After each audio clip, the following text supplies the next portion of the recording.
Hi, welcome to LB0 Fox India Norwegian Ham Ventures. I'm Morten, LB0 Fox India.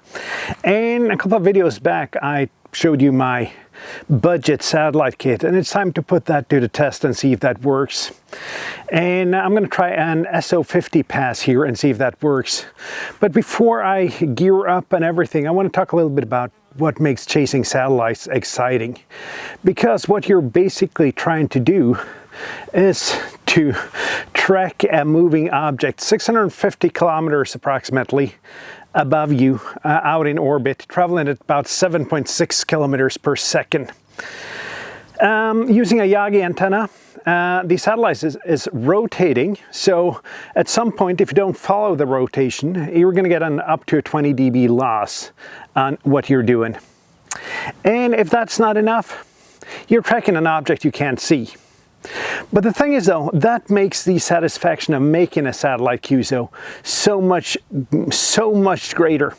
Trying to track that flying space repeater and bounce the signal off it and get a contact somewhere far away, much further away than you could get with an HD and 5 watts in other conditions, or much further than you could get with any repeater. So what we're going to do today, I'm going to suit up now. I'm going to figure out where the satellite is passing. It's passing now in about 10 minutes, so I better make it quickly. And then you're going to see me try and get a QSO through the satellite. I might get one, I might not. The first thing I got to do is make sure that I can hear the satellite. If I can hear it, there's a chance that I can get through. So that's basically what we're going to do. You're going to see it nonetheless though, and after I've chased the satellite, we're going to get back with a conclusion. So let's get this chest pack on that I showed you the last time. And I said it last time and I'm going to say it again. Putting on a chest pack is not as easy as putting on a backpack. But I'm guessing with a little bit of practice this is going to work. So you kind of put it over here. You try to figure out which strap goes where, and if everything's semi-aligned on the back here, and then you click one strap in like so, tighten that up, take the other strap, click that in and tighten that up, and you have the chest pack here. So what we're going to do now, we're going to use the N76 here for receive. I'm going to use the app with that and put that into satellite mode, and we're going to use the RT3S here for transmit.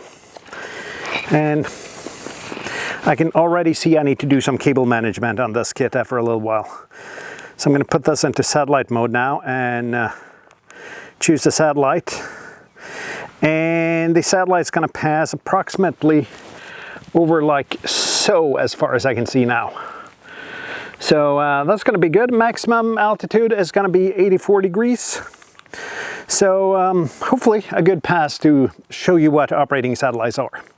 And might be a chance to show you how hard operating satellites can be. And the satellite is now a degree over the horizon. And there's of course one thing I forgot to talk about when I did the intro, and that's the Doppler shift effect. That's basically that there's a slight change of frequency depending on how far away a moving object is. Same effect that you can hear when an ambulance passes by or a police car or something like that with the sirens.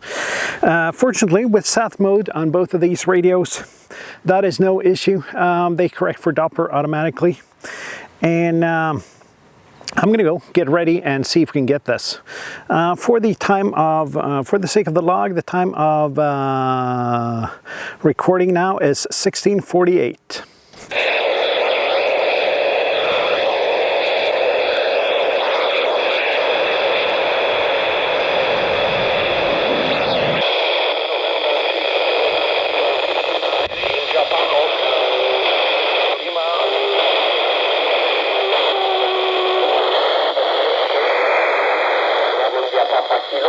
November 6 Tango Mike, your 5 at 9, Juliet Oscar 21, Tango Charlie, also contact 73.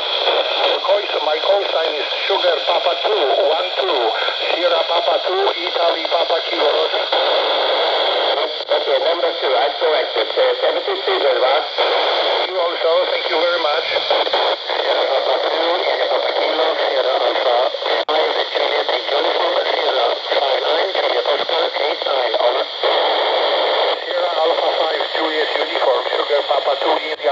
Kilo, you are 59 in Japan, Oscar 93, Lima Radio, Roger. Roger, Michael, Sierra, Alpha 5, Juliet, Uniform, Sierra,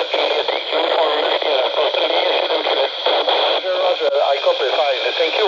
Również pozdrowienia, 73 do usłyszenia.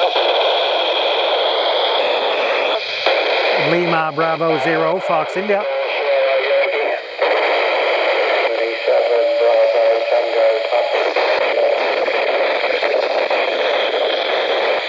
Lima Bravo 0, Fox India.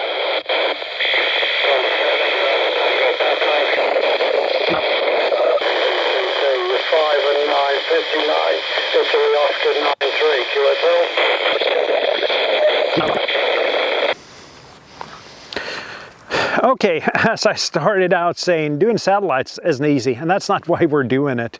We're doing it because it is a bit of a challenge. I kind of miscalculated the direction of the satellite for first. I thought it was going to come in that direction where it more came about 45-ish degrees off. That's basically due to me just guesstimating the direction and not checking with a compass. Managed to track the satellite quite unsuccessfully. I managed to track it for a bit, for a while, as you heard in the clip. But it's hard tracking the satellite. It takes a lot of practice. Didn't manage to get through. This is FM, so the capture effect is in play, and it's the strongest signal that gets through, and apparently today I didn't have the strongest signal. On 2 meters, which is the uplink, I only have 2 elements here, whereas I have 4 on 70 centimeters on the downlink. So another element would probably be good, but I mean, this is the antenna I have, so I just have to live with it. I have managed a QSO with this antenna though, with a Ukrainian station about a week ago, so it's not impossible. It's possible to do. I think it kind of boils down to getting enough practice doing this. So that's my attempt at a satellite QSO, and the reason I'm showing you this is so you're not thinking that every time you go out with a handheld Yagi, a couple of radios, that you're going to get a satellite QSO. It doesn't work like that. It is tricky, tracking an object 650 kilometers away, moving at a speed of 7.6 kilometers per second. That's the nature of the game, and that's why it's fun. It's a whole different game than doing HF or anything else. So I'll be back, and hopefully sometime this summer I'll show you a successful satellite QSO. But for now, nope, not a successful satellite QSO. Anyhow, if you like this video, thumbs up please. If you dislike the video, thumbs down. If you have anything to say, leave a comment down below. And I guess that's it for now. Consider subscribing. I'll see you guys down the bands. I'll see you in my next video. 7-3, my friends.